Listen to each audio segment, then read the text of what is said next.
La région de Koulikoro détient un potentiel laitier important en raison de son secteur d'élevage très élevé. Sa production laitière est estimée à plus de 16 000 litres par an.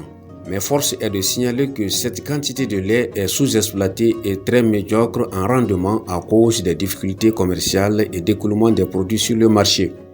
Ainsi, dans le but de valoriser le secteur laitier et améliorer le rendement, l'Agence belge de développement ENABEL, à travers le projet Intervention en renforcement des capacités, a organisé une série de formations à l'intention des femmes membres de la Fédération régionale de lait Frelait de Koulikoro sur les techniques de fabrication du fromage dit sahélien.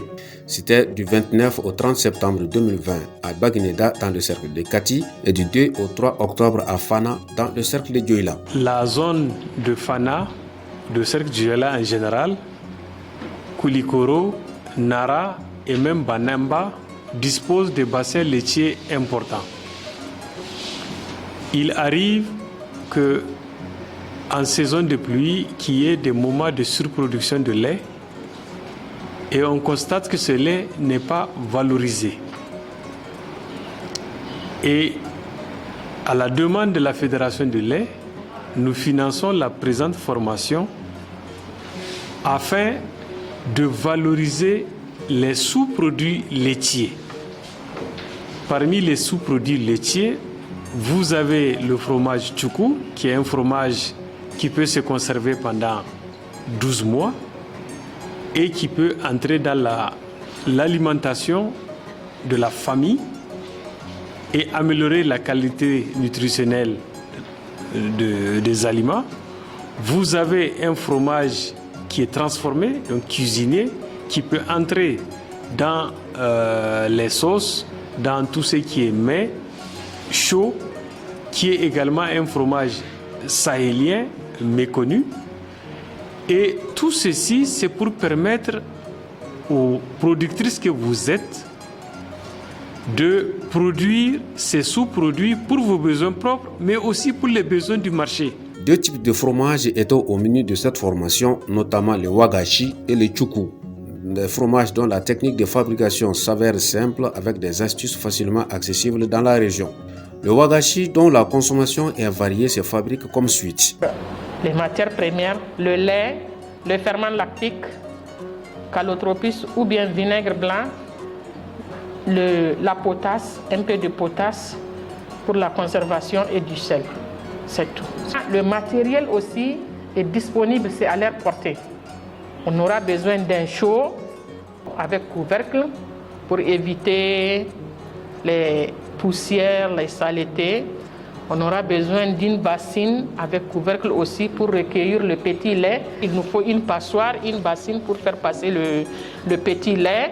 On a besoin d'un flacon pour mesurer le lait, donc des moules pour donner une forme pour embellir le fromage, afin qu'il c'est destiné à la vente, afin que ça puisse attirer les gens. Il faut une natte de séchage, un agitateur ou bien une louche pour mélanger, ou bien pour recueillir les cailloux à la fin de la cuisson, ou bien une moustiquaire quand on fait sécher pour que les mouches n'accèdent pas aux produits.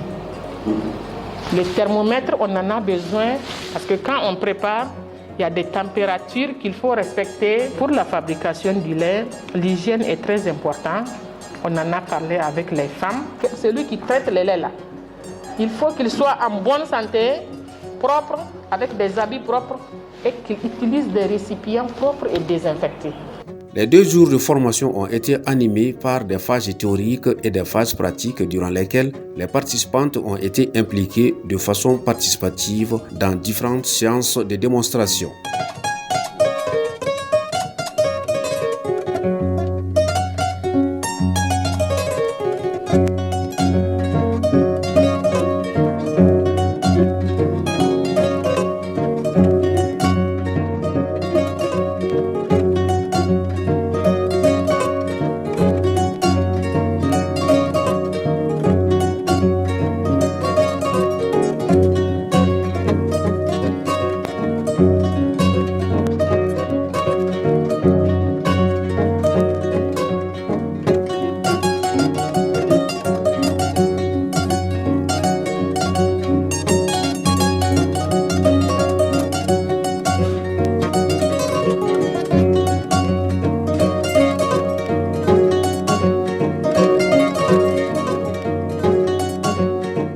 participantes se sont exprimées satisfaites des résultats des travaux et les acquis qui ont été à la hauteur des attentes. Celles-ci promettent de diffuser ces techniques de fabrication apprises auprès de leurs organisations respectives. J'ai l'habitude de faire une formation. On a fait le fromage en brochette. Mais ce que je viens de voir aujourd'hui, je n'ai jamais assisté à ça. Avec cette formation, moi-même, je serai une formatrice dans l'avenir parce que j'ai bien saisi, bien compris. On a fait ça dans la salle et on est venu dehors pour faire la pratique. Moi aussi, je vais appeler les éleveurs pour les expliquer ce que j'ai appris ici. Souvent, on a du lait, on ne sait même pas quoi faire. C'est plus qu'une réussite totale. C'est le Mali qui va avancer avec ça.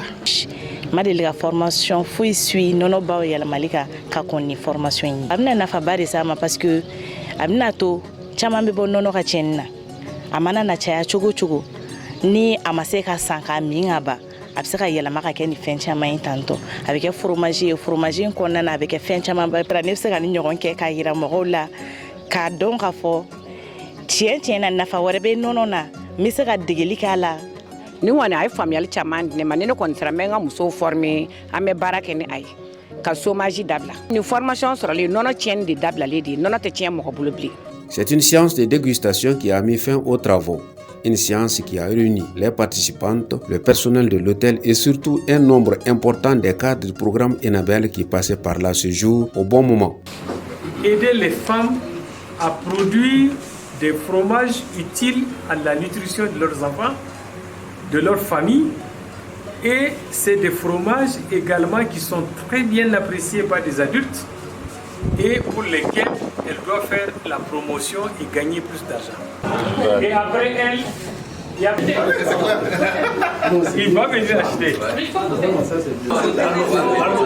C'est très délicieux. Je vous avoue que je n'ai pas été vraiment déçue du goût. Parce qu'on m'a fait tellement de commentaires sur le fromage Wagashi que j'en mourrais de goûter et je trouve vraiment que c'est délicieux.